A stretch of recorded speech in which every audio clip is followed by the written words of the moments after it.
Nongeye kubaramutsa bene data inshuti zanje bagenzi mu izina ry'umwami wacu Yesu Kristo. Ndafise ubundi butumwa yindi mburi igira gatatu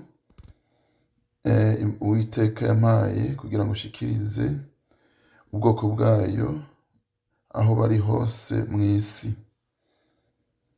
Yesu rero nashimwe. Habaye kw'itariki 26 z'ukwezi kwa kane uyu mwaka w'ibihumbi 2024, ijwi ry'Uwiteka ryaranjeko rirambwira riti: Desire mwananje, zingurira igitabo ca Bibiliya usome. Soma Abikolosayi igice ca 3 umurongo wa mbere ushitse ku wa 6. Ego ico gihe nariko ndasenga, hanyuma rero niho nahabwa aya majambo. Rero ndasoma Abikolosayi igice ca 3 umurongo wa mbere gushika ku wa 6. Aravuga ngo: none rero asangwa mwarazuranywe na Kristo, murondere ibiri hejuru, iyo Kristo ari avyagiye iburyo bw'Imana. Mushire imitima ku biri hejuru, ntimuyishire ku biri mw'isi. Kuko mwapfuye, kandi ubugingo bwanyu bukaba buhishanijwe na Kristo mu Mana. Kristo niwe bugingo bwacu. Niyerekanwa, namwe muzoca mwerekanwa nawe muri mu bwiza.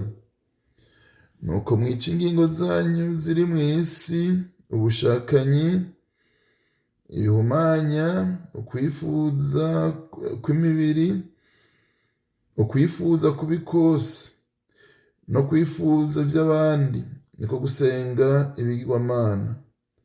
Ivyo nivyo bizanira uburake bw'Imana abantu b'intabarigwa. Ivyo nivyo bizanira uburake bw'Imana abantu b'intabarirwa. Uwiteka yongera arambwira ati: soma Abikolosayi nyene igice ca 2 umurongo wa 4 ushitse ku wa 5. Haravuga ngo: mvuze ivyo kugira ngo ntihagire ubahendagirisha amagambo y'inyosha. Kuko naho ntari kumwe namwe ku mubiri, ndi kumwe namwe ku mutima. Nezerewe kandi mbona ugushira hamwe kwanyu kwiza, no gushikama mu kwizera Kristo kwanyu. Ubugira gatatu, Uhoraho arambwira ati: soma Abitesalonike ba mbere igice ca 4 umurongo w'9 ushitse kuri 12. Haranditse ngo: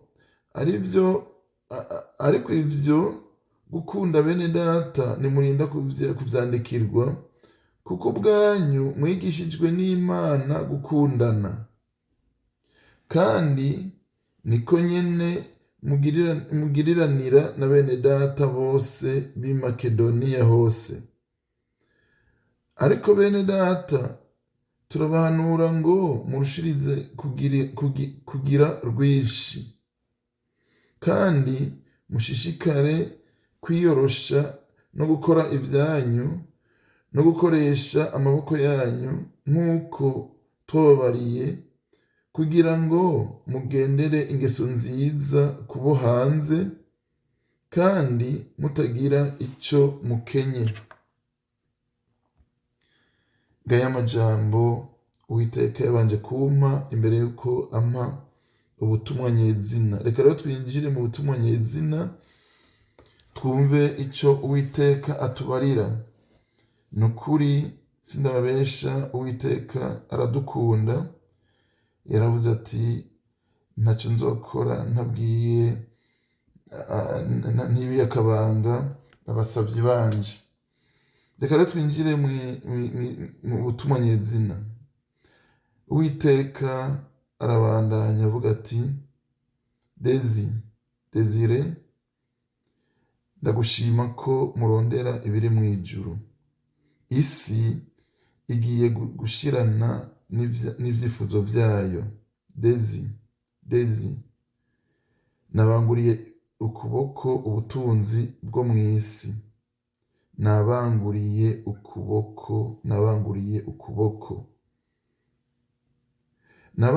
ukuboko ubutunzi bwo mw'isi, ngira ndabukubite. Kuko abo nabuhaye baramvuyeko. Nico gituma ndakubwira ngo mugume murondera ibiri mw'ijuru. Kuko ivyo mw'ijuru ntibita agaciro, ariko ivyo mw'isi biratakaza agaciro.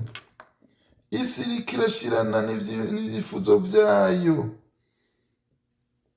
Uhoraho aca arandirimbira akaririmbo muri aya majambo incuro zitatu, ati isi iraburanze ibuze amahoro.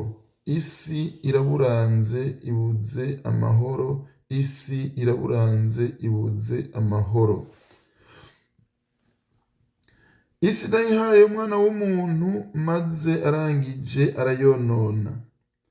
Isi nayihaye umwana w'umuntu, arangije arayica nabi. Umuntu yarisamburiyeko. Nari nabateye bari urugemwe rumeze neza. Nari nzi ngo bazokwama imbuto nziza, ariko bama ibijabija. Niyo mpamvu ngira mvunagure inkoni bishimikije, aribwo butunzi bwabo. Niyo mpamvu ngira mvunagure inkoni bishimikije, aribwo butunzi bwabo.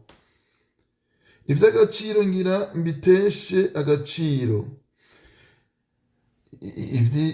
Ivy'icubahiro ngira mbibishire hasi. Mu marira menshi rero Uhoraho ambwira ati, Desire mwananje, ijuru riri mu gahinda kenshi kubw'umwana w'umuntu.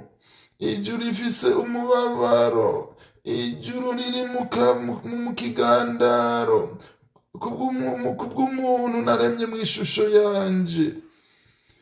Yarononekaye, umuntu yarononekaye.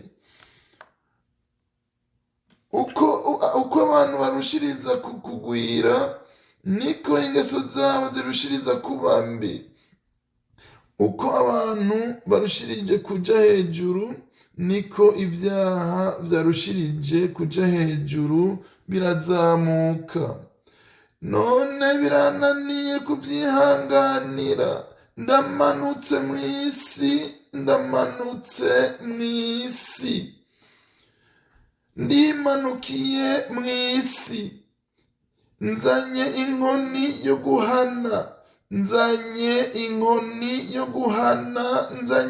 guhana. Ngomba nkubite ubutunzi bw'amahanga, ndabushire hasi. Ivyari vy'agaciro mbiteshe agaciro. Ndaje, Dezi. Namwe nzobashira i Gosheni, nk'uko nagiriye Abisirayeli mu gihugu ca Egiputa. Egiputa nayiteje ivyago, ariko ubwoko bwanje nabunyegeje inkota.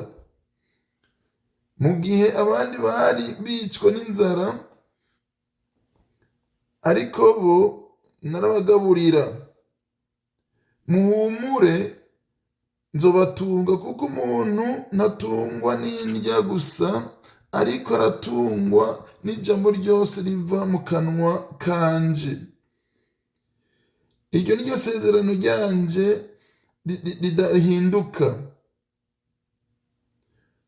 Umutima wanje urababaye kubw'umwana w'umuntu naremye mu ishusho yanje, ariko ngomba manuke kwihora umunyakibi. Ngira manuke mw'isi kwihora umunyakibi. ngira nyiganyize amatanguriro y'isi. Umva, amatanguriro y'isi ngira ndayanyiganyize, ibintu bibomagurike. Ndaje mu bubasha no mu nkomezi zanje, ndaje ndisidukiye, nta kizombuza kuza. Kurya atawobuza umutwenzi gutambika, ntihagire uwubuza umuravyo kuravya, niko atawobuza ukuza kwanje. Ndi Imana y'ubuntu n'imbabazi, ndi Imana y'ikigongwe cinshi, ndabakunda, ndabagirira imbabazi, ariko ku munyembabazi nzo kwigaragaraza nk'umunyembabazi, ariko kudadika akanka kwihana, nanje nzomudadikira. Ndi Imana itisubirako, ndi Imana y'amahoro, ndi Alfa na Omega, ndi itanguriro n'iherezo, ndiyo. Musenge ubudasiba, musenge ubudasiba. Mwame mugavye kandi mube maso, mube maso, mube maso, mube maso. Ndabivuze kandi mube maso. Isi iri mu kinyoma, isi iri mu ruhendo rukomeye. Abantu barasinziriye kuko bataye ukuri, kuko batashatse gukurikira ukuri. Bajanye inzira y'ubuzimire, barazimira.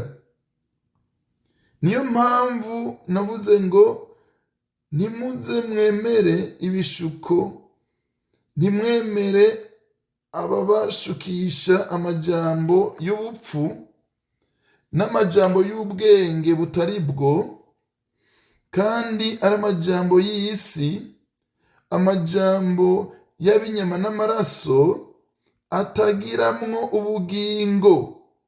Mube maso, musenge kandi musome ijambo, murye umuzingo w'igitabo. Ijambo ryanje murishire ku mutima, ku murango no mw'ijoro, rizobabera induhuro. Jewe nta kindi nabasigaranye mw'isi atari ijambo ryanje. Nimwasenga nzoribasobanurira, nimwasenga nzoribahishurira. Iyabahaye ugutahura izobana namwe, kuko mwashize umutima ku gutahura. Iyabahaye kumenya no gutahura izobana namwe, kuko mwashize umutima ku gutahura. Ndiyo kandi ndiyo, nzokwama ndiyo ibihe byose. Ndi umwizigirwa, simpinduka. Naho isi yohinduka, jewe simpinduka. Ndi umwami w'abami, ni jewe nganza abaganza, Alfa na Omega, ndi itanguriro n'iherezo. Shalom. Yesu rero nabampera umugisha bene data, aho ni ubutumwa Uwiteka uhoraho yampaye bugarukiye. Inshuti yanje, niwe gufata ingingo. Fata ingingo ubona ibereye. Jewe igikorwa Uwiteka yantumye ndahejeje. Imana rugira byose ibahe ubuntu bwayo, ubu n'ibihe byose bidashira. Amen.